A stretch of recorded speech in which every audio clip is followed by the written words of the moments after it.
ಒಂದು ಸಣ್ಣ ಹಳ್ಳಿಯಲ್ಲಿ ರಮೇಶ್ ಎಂಬ ಯುವಕ ವಾಸಿಸುತ್ತಿದ್ದ. ಅವನು ಬಡ ಕುಟುಂಬದಲ್ಲಿ ಹುಟ್ಟಿದನು. ಮನೆಯ ಪರಿಸ್ಥಿತಿ ತುಂಬಾ ಕಷ್ಟಕರವಾಗಿತ್ತು. ತಂದೆ ಕೂಲಿ ಕೆಲಸ ಮಾಡುತ್ತಿದ್ದರೆ, ತಾಯಿ ಮನೆ ಕೆಲಸಗಳ ಜೊತೆಗೆ ಇತರ ಮನೆಗಳಲ್ಲಿ ಕೆಲಸ ಮಾಡಿ ಜೀವನ ಸಾಗಿಸುತ್ತಿದ್ದರು. ಬಾಲ್ಯದಿಂದಲೇ ರಮೇಶ್ ಬಡತನದ ಕಷ್ಟವನ್ನು ಅನುಭವಿಸಿದ್ದನು. ಆದರೆ ಅವನ ಮನಸ್ಸಿನಲ್ಲಿ ಒಂದು ದೊಡ್ಡ ಕನಸು ಇತ್ತು. ಒಮ್ಮೆ ಶ್ರೀಮಂತನಾಗಬೇಕು, ತನ್ನ ಕುಟುಂಬಕ್ಕೆ ಸುಖ ಜೀವನ ಕೊಡಬೇಕು. ರಮೇಶ್ ಶಾಲೆಯಲ್ಲಿ ಸರಾಸರಿ ವಿದ್ಯಾರ್ಥಿಯಾಗಿದ್ದರೂ ಅವನಲ್ಲಿ ಪರಿಶ್ರಮ ಮತ್ತು ಧೈರ್ಯ ತುಂಬಿತ್ತು.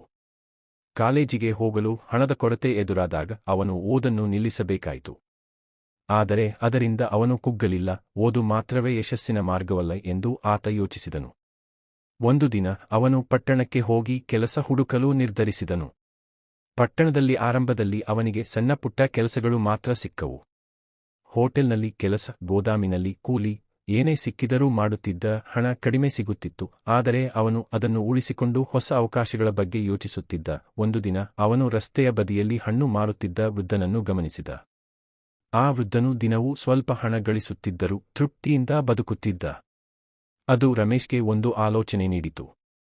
ಅವನು ಕೂಡ ಸ್ವಲ್ಪ ಹಣ ಸಾಲವಾಗಿ ಪಡೆದು ಹಣ್ಣು ಮಾರಾಟ ಪ್ರಾರಂಭಿಸಿದನು. ಆರಂಭದಲ್ಲಿ ವ್ಯಾಪಾರ ಚೆನ್ನಾಗಿ ನಡೆದಿಲ್ಲ, ಕೆಲವೊಮ್ಮೆ ನಷ್ಟವೂ ಆಯಿತು.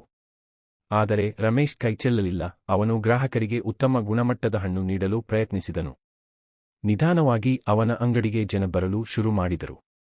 ಕೆಲ ವರ್ಷಗಳ ನಂತರ ಅವನು ಒಂದು ಚಿಕ್ಕ ಅಂಗಡಿ ತೆಗೆದುಕೊಂಡನು. ನಂತರ ಅದು ದೊಡ್ಡ ಹಣ್ಣು ಮಾರಾಟ ಕೇಂದ್ರವಾಯಿತು. ಅಲ್ಲಿಂದ ಅವನು ತರಕಾರಿ, ಹಾಲು ಉತ್ಪನ್ನಗಳು ಮತ್ತು ಇತರ ಆಹಾರ ವಸ್ತುಗಳನ್ನು ಕೂಡ ಮಾರಾಟ ಮಾಡಲು ಆರಂಭಿಸಿದನು.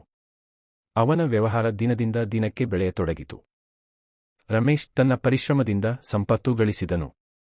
ಆದರೆ ಅವನು ತನ್ನ ಮೂಲವನ್ನು ಮರೆಯಲಿಲ್ಲ. ತನ್ನ ಹಳ್ಳಿಯಲ್ಲಿ ಶಾಲೆ ನಿರ್ಮಿಸಲು ಹಣ ಸಹಾಯ ಮಾಡಿದನು. ಬಡ ಮಕ್ಕಳಿಗೆ ಉಚಿತ ಶಿಕ್ಷಣ ನೀಡುವ ಯೋಜನೆ ಆರಂಭಿಸಿದನು. ತನ್ನ ತಾಯಿ ತಂದೆಯನ್ನು ಗೌರವದಿಂದ ನೋಡಿಕೊಂಡನು. ಒಮ್ಮೆ ಅವನನ್ನು ಯಾರೋ ಕೇಳಿದರು, ನೀವು ಇಷ್ಟು ದೊಡ್ಡ ಕೋಟ್ಯಾಧಿಪತಿಯಾಗಲು ಕಾರಣವೇನು? ರಮೇಶ್ ನಗುತ್ತಾ ಹೇಳಿದನು, ನಾನು ಬಿಕರಿಯಿಂದ ಬಂದವನು. ಬಡತನ ನನಗೆ ಕಷ್ಟಗಳನ್ನು ಕಲಿಸಿತು, ಆದರೆ ಅದೇ ನನಗೆ ಶಕ್ತಿಯನ್ನು ಕೊಟ್ಟಿತು. ನಾನು ಸೋಲನ್ನು ಭಯಪಡಲಿಲ್ಲ, ಪ್ರಯತ್ನವನ್ನು ನಿಲ್ಲಿಸಲಿಲ್ಲ. ಅದೇ ನನ್ನ ಯಶಸ್ಸಿನ ರಹಸ್ಯ. ಈ ಕಥೆ ನಮಗೆ ಒಂದು ಮಹತ್ವದ ಪಾಠವನ್ನು ಕಲಿಸುತ್ತದೆ. ಪರಿಸ್ಥಿತಿ ಎಷ್ಟು ಕಷ್ಟಕರವಾದರೂ ನಮ್ಮ ಪರಿಶ್ರಮ ಮತ್ತು ದೃಢನಿಶ್ಚಯ ಇದ್ದರೆ ನಾವು ಯಶಸ್ಸಿನ ಶಿಖರ ತಲುಪಬಹುದು. ಬಡತನವು ಅಡ್ಡಿಯಲ್ಲ, ಅದು ಒಂದು ಪಾಠ. ಅದನ್ನು ಸದುಪಯೋಗಪಡಿಸಿಕೊಂಡವರು ಮಾತ್ರ ಜೀವನದಲ್ಲಿ ದೊಡ್ಡ ಸಾಧನೆ ಮಾಡುತ್ತಾರೆ.